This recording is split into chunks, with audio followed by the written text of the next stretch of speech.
1965। एक छोटा सा द्वीप, समंदर से घिरा, संसाधनों से खाली, पर एक जिद थी जिंदा रहकर बड़े बनने की। जब सिंगापुर को मलेशिया से अलग होना पड़ा तो उसके पास सिर्फ एक विकल्प था, या तो अस्तित्व के लिए लड़ो या इतिहास की बनिस्बत ही बन जाओ। इस कठिन मोड़ पर उभरा एक नेता, ली कुआन यू, जिसकी सोच कठोर, दूरदर्शी और बिना समझौते की थी। उन्होंने हर उस ताकत को आयोजन की तरह व्यवस्थित किया जो एक आधुनिक राष्ट्र बनाती है।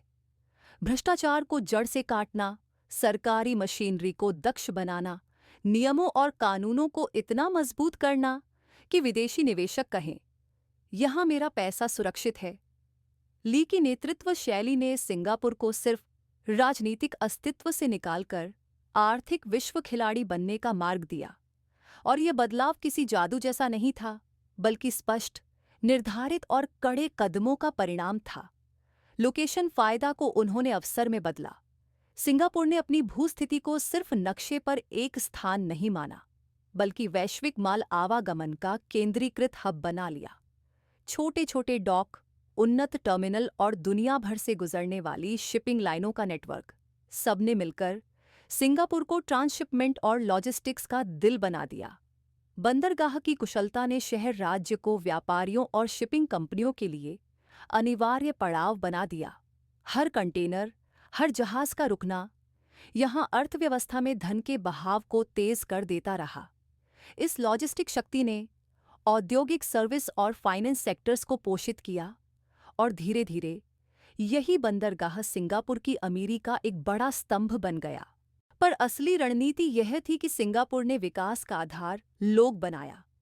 Housing and development board (HDB) का सार्वजनिक आवास model, central provident fund (CPF) जैसे पेंशन और बचत तंत्र और सामाजिक स्थिरता के उपायों ने सामान्य नागरिकों में मकान मालिकाना और आर्थिक सुरक्षा की भावना जगी। जब अधिकांश जनता का अपना घर हो और बचत का साधन हो, तो सामाजिक तनाव घटता है, श्रम की उत्पादकता बढ़ती है और राजनीतिक स्थिरता आती है। और इसी स्थिरता पर विदेशी पूंजी और दीर्घकालिक नीतियां टिकती हैं। HDB जैसी नीतियों ने सिंगापुर को केवल आर्थिक रूप से नहीं, बल्कि सामाजिक रूप से भी मजबूत किया, और यही सामाजिक आधारदांत बनकर देश की तेजी से बढ़ती अर्थव्यवस्था को संभाले रखा। इसके साथ ही सिंगापुर ने अपने धन को संगठित पूंजी में बदलने का खेल खेला। तेमासिक और GIC जैसे सॉवरेन वेल्थ फंड्स और रणनीतिक निवेश संस्थाएं बनाई, जिन्होंने घरेलू भंडार को वैश्विक संपत्ति में बदला। ये संस्थाएं सिर्फ पैसे जमा करने वाली जगह नहीं थीं, ये रणनीतिक खंड थे जो टेक्नोलॉजी, बुनियादी ढांचा, स्वास्थ्य और भविष्य के उद्योगों में वैश्विक स्तर पर निवेश करके देश की आय और सुरक्षा को दोगुना करती रहीं। तेमासेक के पोर्टफोलियो और GIC के विशाल परिसंपत्ति प्रबंधन ने सिंगापुर को बाजार के उथल-पुथल से बचाते हुए निरंतर रिटर्न दिए। मतलब आज की समृद्धि सिर्फ घरेलू उत्पादन नहीं, बल्कि वैश्विक पूंजी रणनीति का भी नतीजा है। और सबसे महत्वपूर्ण, सिंगापुर ने भरोसा बेचा। नियम कानून की पारदर्शिता, भ्रष्टाचार पर कड़े प्रावधान और सरकारी कामकाज की जवाबदेही ने दुनिया भर के निवेशकों को संदेश दिया, यहां पैसा सुरक्षित है और फैसले कानून और नीति के आधार पर होते हैं, न कि रिश्वत खर्च या अनिश्चितता पर। यही माहौल मल्टीनेशनल कंपनियों को एशिया प्रमुखालय यहीं खोलने पर मजबूर करता है, और यही निवेश, रोजगार और तकनीकी स्थानांतरण सिंगापुर को अमीर बनाते हैं। ट्रांसपेरेंसी और लो करप्शन जैसे ब्रांड ने सिंगापुर को वैश्विक पूंजी का आकर्षक पतेसाब बना दिया।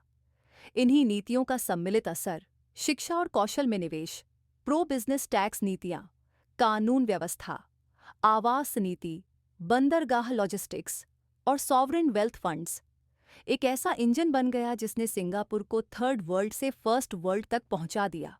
पर कहानी केवल चमक दमक की नहीं, इसके साथ असमानताएं, हाउस प्राइसिंग प्रेशर और सामाजिक तनाव भी आए, जिनके लिए सरकार ने समय समय पर पॉलिसी सुधार और सामाजिक सुरक्षा के उपाय किए।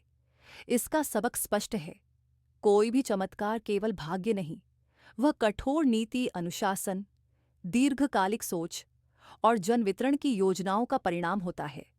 अंत में सिंगापुर की असली ताकत इसकी निरंतरता में है।